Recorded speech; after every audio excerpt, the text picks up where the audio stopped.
আসসালামু আলাইকুম, সবাই কেমন আছেন? আমি বরাবরের মতোই আলহামদুলিল্লাহ খুব ভালো আছি। আশা করি আপনারাও ভালো আছেন। আমি আজকে আমার হাজবেন্ডের জন্য দুইটা খাবার রান্না করব। সেটা হলো একটা এই যে বড় একটা পেঁপে একজন দিয়ে গেছে, তার গাছের পেঁপে। আমার মনে হয় যে হাইব্রিড পেঁপেই হবে। এই পেঁপেটা দিয়ে আমি হালুয়া করব। তবে পেঁপের হালুয়া আমি চিনি দিয়ে করি, কিন্তু আজকে আমি গুড় দিয়ে পেঁপের হালুয়া করব। আর হলো এখানে আছে সাদা তিল। এই যে সাদা তিল, পরিষ্কার করা সাদা তিল, এই তিলটা দিয়ে তিলের শরবত করব। এই গরমে প্রশান্তিময় শরবত। তিলের উপকারিতা আমরা জানি, তিল একটা সুপার ফুড, সুপার সিড বটে। সিড বা গ্রেন যাই কিছু বলেন, তো সে তিল খুবই মজাদার। তিল ভাজলে একটা যে সুগন্ধ হয় সেটা একদম অনবদ্য। তো সেই তিলটাকে ভেজে বেটে নিয়ে আমি শরবত করব। তো শুরু করছি। আমি এখানে 1/2 লিটার মতো দুধ নিয়েছি, এটা জাল দেওয়া হয়ে গেছে। আমি এই পাতিলে ঢালছি, কারণ এটা একটু ঠান্ডা হওয়ার ব্যাপার আছে। শরবত তো ঠান্ডাই খেতে হবে। তো এখানে ঠান্ডা হতে থাক, আর সেই সাথে আমি অন্য কাজ করব।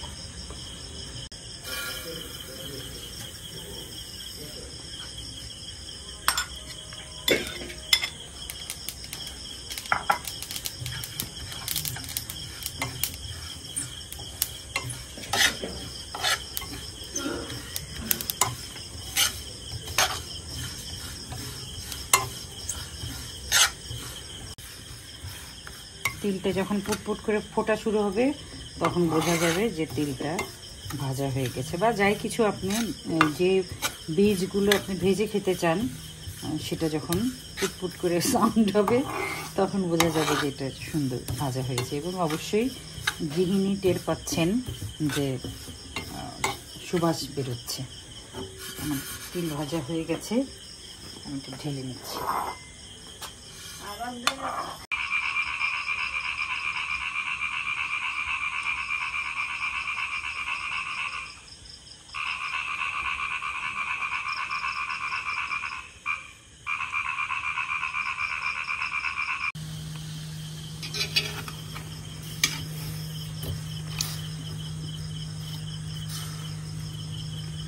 পেঁপেটা পেকে গেছে, তারপরেও হালুয়া হতে কোনো অসুবিধা নেই। সে পাকা অবস্থাতেও হালুয়া হতে রাজি। আমি একটু ঢাকা দিয়ে দিই। দুধটা এখানে ঠান্ডা হচ্ছে।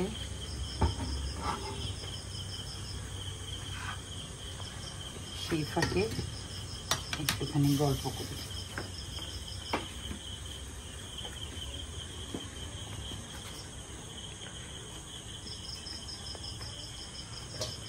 কেমন নিস্তব্ধতা আপনারা দেখতে পাচ্ছেন? নিস্তব্ধতার একটা শব্দ আছে। সেই শব্দ যে শুনতে পায়, সে তখন বুঝতে পারে যে তার তৃতীয় নয়ন অথবা একটা তৃতীয় ইন্দ্রিয়, তার দ্বার খুলে গেছে। এই পৃথিবীতে যা কিছু আমরা দেখি, সব কিছু সত্য না। যা কিছু ঘটে, যা কিছু ঘটতে চায়, সব কিছুই সাদা চোখে যেটা সত্যি দেখা যায়, সেটা সত্যি না। সত্যির পিছনে অনেক মিথ্যা লুকিয়ে থাকে। তো সেই মিথ্যাটার রং সবসময় কালো, সত্যির রং সাদা। এবং এই জন্যই পৃথিবীতে অন্য কালো ফুল কিন্তু পৃথিবীতে নাই। সাদা ফুল আছে এবং রঙিন ফুল আছে। তো যখন আমরা মিথ্যা দিয়ে জীবনকে সাজাতে চাই, তখন আমাদের জীবন অন্ধকার হয়ে যায়। এই যে দেখছেন পিছনে অন্ধকার, কিচ্ছু দেখা যাচ্ছে না। এখানে পথ হাঁটা খুব কঠিন, কিন্তু দিনের আলোয় আমি কিন্তু অনায়াসে এখানে চলাফেরা করতে পারবো। একই পৃথিবী, একবার কালো হচ্ছে, একবার আলো ফুটছে। তো সেখানে আমরা নিজেরা কেন বেছে নেই না যে সত্য নাকি মিথ্যা, মিথ্যা নাকি সত্য? মিথ্যাচার সব সময় পাপে পরিপূর্ণ থাকে। এবং তাতে কোনো পুণ্য থাকে না। পাপে পরিপূর্ণ হয়ে যায়, কিন্তু পাপের ঘড়া পূর্ণ হলেও পুণ্য থাকে না এক ফোঁটাও। আমার হাতে সেটা তখন একটা ভারী বোঝা হয়ে দাঁড়ায়। কিন্তু যখন আমি সাদা জীবন যাপন করব, সত্যের উপর জীবন যাপন করব, তখন আমার জীবন বাতাসের মতো ফুরফুরে হালকা হয়ে যাবে। পাপ কিন্তু এই পৃথিবীতে সবচেয়ে ভারী, কি বলেন তো? এই পৃথিবীতে মাটির চাইতেও ভারী পাপ, আর বাতাসের চাইতেও হালকা হলো সত্য। সত্য উদ্ভাসিত হোক সারা পৃথিবীতে এবং মিথ্যাচার মুক্ত পৃথিবী হোক, এটাই আমার একমাত্র চাওয়া। আমি ঘুমের মধ্যে এটা চাই, আমি বাস্তবে চাই, আমি সাধারণ জীবনের চলাচলটিতে চাই যে সব আমাদের বাচ্চারা স্কুলে, আমাদের বাচ্চারা মানে বইয়ে পড়ানো হয় না সদা সত্য কথা বলিবে, এরকম যেন আমাদের বাচ্চারা বিপদে না পড়ে যে সে বাসায় দেখলো বাবা মা মিথ্যা কথা বলছে, স্কুলে গেল, স্কুলের পরিবেশে যারা যারা অংশগ্রহণ করছেন স্কুলের দাপ্তরিক কাজে বা শিক্ষণীয় কাজে বা সহপাঠী সবাই টুকটাক মিথ্যা কথা বলছে, তখন কিন্তু সে ধরে নিবে যে মিথ্যা অল্প বিস্তর বলা যায়। কিন্তু যখন বাচ্চারা সত্যি সত্যি জানবে যে মিথ্যা একদমই বলা যায় না, তখনই না তারা সত্য বলা মানে একদম মন খুলে তারা সত্যি বলতে পারবে। কিন্তু সেই পরিবেশটা কখন হবে? যখন আমাদের আশেপাশে সামনে পিছনে কেউ মিথ্যা কথা বলবে না, সেই পরিবেশটা আমি খুব চাই। আমরা যারা এখন মাঝবয়সী মানুষ, আমরা জানি যে কোনো কোনো ক্ষেত্রে মিথ্যা কথা বলা লাগে অথবা যায়, কোনো ব্যাপার না। আমাদের দেশে এটা আরো বেশি প্রচলিত। কিন্তু সেখানে আমাদের এখনকার যে জেনারেশন, যারা বড় হচ্ছে, তাদেরকে আমি শেখাতে চাই যে সত্য কথা বলাই সবচেয়ে সহজ, মিথ্যা কথা বলা খুব পাপের কাজ, এবং মিথ্যা কথা মনে রাখা এবং মিথ্যা কথা অনবরত বলে যাওয়া এটা খুব একটা অন্যায় কাজ। আমার এটা স্বপ্ন, আমি স্বপ্ন দেখি আমার দেশের স্কুলের বাচ্চারা একদম অনর্গল সত্য কথা বলবে, স্পষ্ট বাংলায় কথা বলবে, সঠিক বানানে শুদ্ধ বানানে তারা লেখাপড়া করবে, তারা পরীক্ষার খাতায় লিখবে সঠিক বানানে, এবং তারা ঘুমাবে সত্যের সাথে, যে আবার জেগে উঠবে সত্যের সাথে। এটা আমার অনেক বড় একটা চাওয়া, এই চাওয়াটার উপর আমি কাজ করতে চাই ইনশাল্লাহ। ভেবেছিলাম সিদ্ধ করে পাটায় বাটবো, পাটায় বাটা পেঁপে চাল কুমড়া এগুলো পাটায় বাটা একটু কঠিন কাজ। তো এই ডাল ঘুটনি, সিনথেটিক ডাল ঘুটনি পৃথিবী কত এগিয়ে গেছে যে আজকাল বাংলাদেশে একদম বাঁশের ডালা কুলা, কাঠের ডাল ঘুটনি এগুলোর চলন কমে যাচ্ছে। আমার না এটা ভাল লাগে না। তো আসলে এটাতেই সুবিধা, কারণ কাঠের ডাল ঘুটনি ইদানিং যে কয়টা কিনেছি, সেই মানে অনেক আগে আমার দাদির হাতের ডাল ঘুটনি বা মায়ের হাতের ডাল ঘুটনি সেগুলো কিন্তু তেমনই আছে, শাশুড়ি হাতের ডাল ঘুটনি। কিন্তু অনেক সময় ডাল ঘুটনি দিয়ে মারটার খেয়েছি, তখন ভেঙে গেছে, ওইটা তো অন্য গল্প। কিন্তু ইদানিং ডাল ঘুটনি নিয়ে আসলে এই সামনের এই জিনিসটা আলাদা হয়ে খুলে আসে, মনে হয় এমনি একটা আঠা দিয়ে তারা লাগায়। তো সেই ক্ষেত্রে তখন তো ওই অত মানে ঐতিহ্য চিন্তা না করে টেকসই চিন্তা করে মানুষ। তারপরেও আমার ডালা কুলা হাত পাখা এই ডাল ঘুটনি, তারপরে নাকুরি, যেটা কাঠের ইয়ে দিয়ে নাড়া হয়, সালুন নাড়া হয়, সেগুলো আমার সবসময় মানে একদম ওই সিনথেটিকটা একদম ভালো লাগে না। আমি মানুষটা তো একটু পুরানো, এটা আমার মনে হয় আর বাড়তে টাড়তে হবে না। এখন আমি হালুয়াটা বসিয়ে দিব, শুরু করছি। বিসমিল্লাহ। একদম গাওয়া ঘি,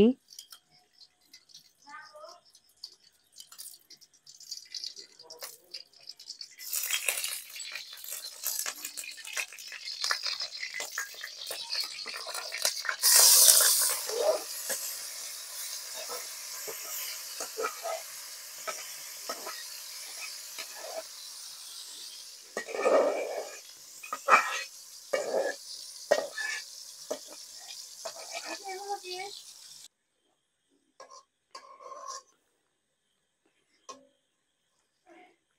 একটু কষিয়ে নিব। পেঁপের একটা কাঁচা গন্ধ আছে। মাত্র 2টা এলাচ দিয়েছি, একটা আর একটা নিচে পড়ে গেছে। এখন আমি একটুখানি গুড় দিয়ে নিচ্ছি। পেঁপের হালুয়াতে আমি কখনোই দুধ দেই না। পেঁপের হালুয়াটা একটু লঘুপাচ্য করে রাখার জন্যই আমি ইচ্ছে করি ট্রান্সপারেন্ট করি। দুধ দিলেই সেটা ট্রান্সপারেন্সি আর থাকে না, আর একটু পেটটা গরম হতে পারে, কারণ দুধ চিনি একসাথে হয়ে অনেক বেশি ঘন হলে তখন সেটা সহজপাচ্য আর থাকে না। তো যেহেতু পেঁপে মানুষ আসলে খায় পেটটা নরম রাখার জন্য, আরাম করার জন্য, সেখানে দুধ দিয়ে আমি ঝামেলাটা করতে চাই না। এটা একটু অল্প জালে দিলাম, গুড়টা একটু গলুক, সেই ফাঁকে আমি আমি এই যে আমি দুধের মধ্যে অল্প একটুখানি গুড় আগেই দিয়েছিলাম যাতে গলে, মানে এটা আমি একটু কতক্ষণ সময় ফ্রিজে রেখেছিলাম। এখন আমি যেটা দিব সেটা হলো এই যে তিলটা বাটা, সুগন্ধে মৌ মৌ করছে। এটা আমি পুরাটা নাও লাগতে পারে, না লাগলে অসুবিধা নাই, এটা অন্য কাজে ব্যবহার করে ফেলবো।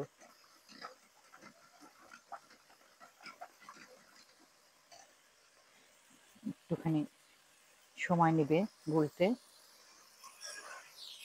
আমি অনেক মানে মশলা যেরকম আমরা কি কি বেটে রাখি, আদা রসুন জিরার গুঁড়া খায় সবাই, ধনের গুঁড়া খায়, তারপরে গরম মশলার গুঁড়া, কিন্তু আমি সেই সাথে সবসময় কিছু সরিষা বাটা, সাদা সরিষা, অবশ্যই সেটা আমি এয়ার টাইট রাখি, কারণ সাদা সরিষা বেটে ডিপে রাখলে বা নর্মাল ফ্রিজে রাখলে সেটা তিতা হয়ে যায়। আর কিছু কিছু তিল বাটা রাখি, কিছু বাদাম বাটা রাখি, এবং চার মগজ যেটাকে বলে, আমার ধারণা, আমি জানি না ভুল বলছি কিনা, তরমুজের বীজ, সেটাও আমি বেটে রাখি অনেক সময়। তারপরে মিষ্টি কুমড়ার বীজ, সেটাও বেটে রাখি। ওটা অনেক সময় অনেক কিছুতে ব্যবহার করি। আমি মাছে অবশ্য ব্যবহার করি নাই, কিন্তু সবজিতে আপনি এই তিল বাটাটা আপনি সবজিতে ব্যবহার করবেন, মানে সবজির স্বাদটাই একদম অন্যরকম হয়ে যাবে। সেরকম সরিষা তো বাটা রেডি করে রাখলে তখন আপনি অনেক তরকারিতে, মাছে তো দেওয়াই যাবে, সরিষা বাটা দিয়ে আমি গোস্ত রান্না করি, সেটাও অনেক অন্যরকম একটা মজা হয়। আমার এই হালুয়াটা হোক ধীরে ধীরে, তাড়াহুড়োর কিছু নেই। আমি সেই ফাঁকে একটু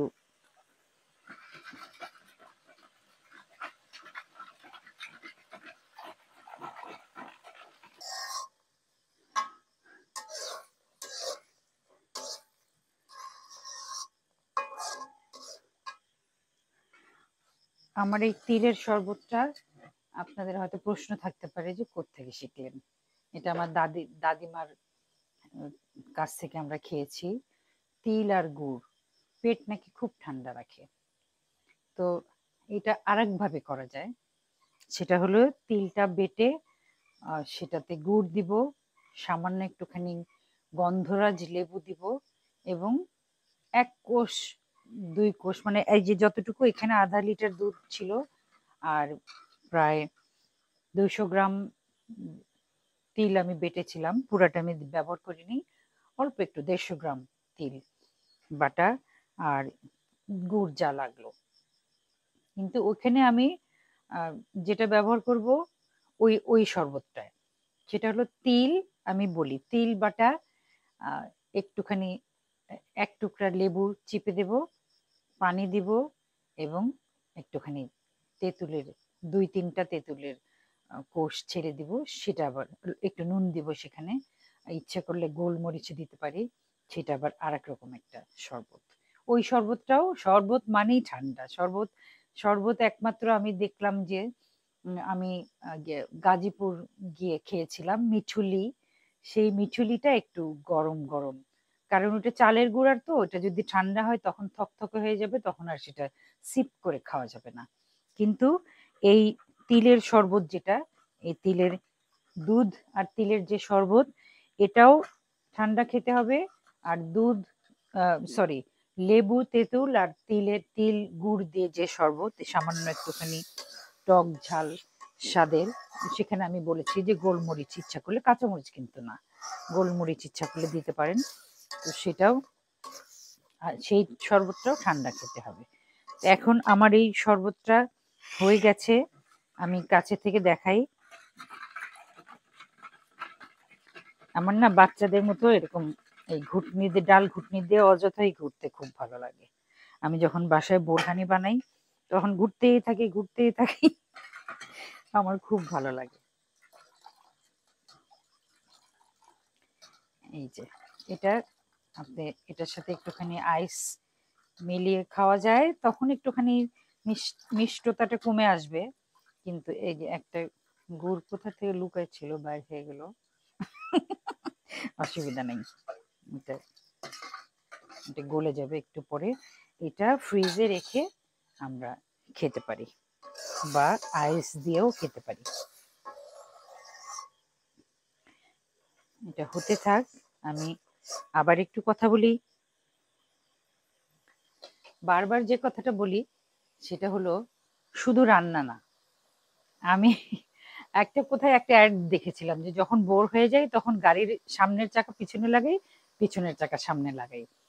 তা আমি কনক চাপা, আমি অনেক রকম, আমি জানি না কোন কাজ কতটুকু আমি ভালো পারি, আমি জানি না, কিন্তু আমি কাজ করতে ভালোবাসি, আমি রান্না করতে ভালোবাসি, আমি বাগান করতে ভালোবাসি, আমি অবশ্যই গান গাওয়া, ভালোবাসার থেকেই তো আমার এই পেশা।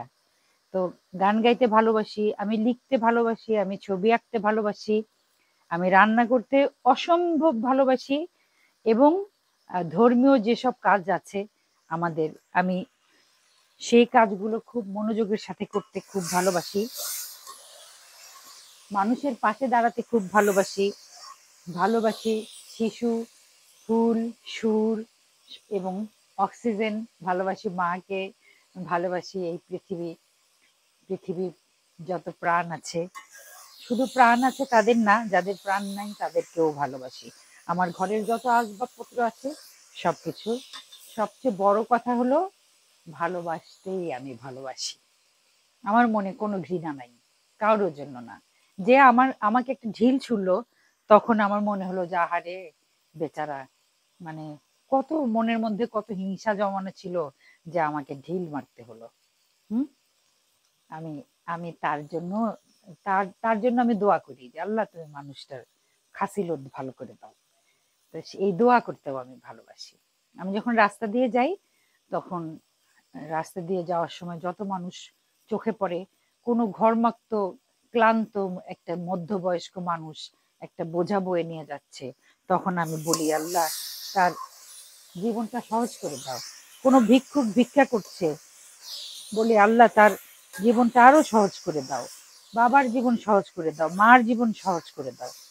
এই যে মানুষকে ভালোবাসা, মানুষ এবং এই ভালোবাসতেই ভালোবাসি, এটার সত্যতা খুবই আমার জীবনে, এটা আমার আশেপাশে যারা আসেন, আমার সংস্পর্শে যারা আসেন তারা সবাই সেটা বুঝতে পারেন। কিন্তু কথা বলতে গিয়ে হালুয়া পুড়ে গেলে আমি ভালোবাসি না, যেটা এখন একটু হয়ে গেছে, সরি। তারপরেও আমি ওই সাইডটাতে নিব না, আমার হালুয়াটা প্রায় হয়ে গেছে, আর একটুখানি হবে। আমি বুদ্ধি করে এই পুরো অংশটা আমি সরিয়ে নিই, ওদিকে যাওয়া যাবে না। আমি খাবার নষ্ট করতে একদম ভালোবাসি না।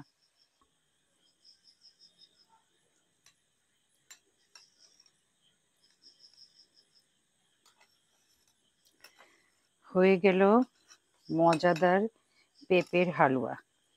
পেঁপের হালুয়াটা আমি আসলে যেটা করি সেটা একটু পেঁপের স্প্রেডের মতো, যেরকম পিনাট বাটার, মাখন, এগুলো যেরকম হয়, আমার সাহেব সেটা রুটিতে এইভাবে মাখিয়ে খেতে পছন্দ করেন।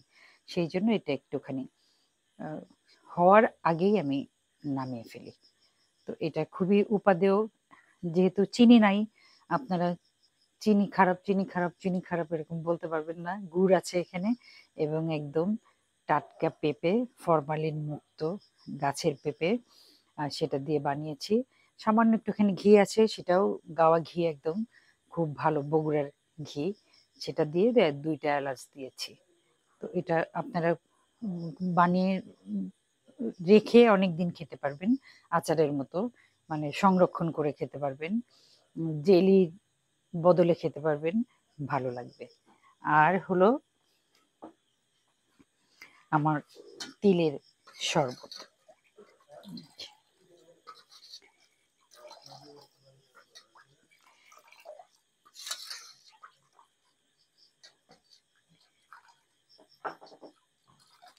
এই তিলের শরবতে আমি দিয়েছি তিল বাটা, তিল ভেজে নিয়েছি, তিল পাটায় বেটে নিয়েছি, আর দুধে গুড় দিয়ে, জাল দিয়ে গুড়টা গলিয়ে একটা মানে খুব একটা ঘন করে নিই, কারণ তিল বাটাতেই এটা ঘন হয়েছে। এটা এখন ফ্রিজে রাখবো, কতক্ষণ ঠান্ডা হবে, গরমের মধ্যে খুব প্রশান্তিময় একটা উপাদেয় একটা শরবত। তো যা আজকে এই পর্যন্তই। আল্লাহ আপনাদের সবাইকে অনেক ভালো রাখুক, সবার মনের ছোট ছোট, বড় বড়, ভালো ভালো ইচ্ছাগুলো পূর্ণ হয়ে যাক, সবার জীবন পূর্ণতা পাক। মানুষের জীবনের মতো, মানুষ হয়ে বাঁচার জন্য আমরা জন্মেছি, মানুষ হয়েছি, কিন্তু যদি পূর্ণতা না আসে, সফলতা আসতে পারে। সফলতা আসে হলো আমি পড়াশোনা শেষ করলাম, আমি এই চাকরি করলাম, আমি সফল মানুষ। কিন্তু পূর্ণতা, পূর্ণতা আসে একদম ভেতর থেকে। পূর্ণতা খুব কম মানুষ পায় জীবনে। আমি চাই সবার জীবন পূর্ণতা পাক। আমার সাথে এভাবেই থাকবেন আপনারা, আশা করি।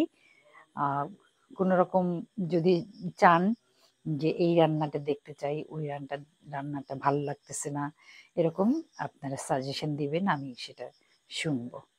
তো যাই হোক, আবারও সবাইকে বিদায়। আসসালামু আলাইকুম।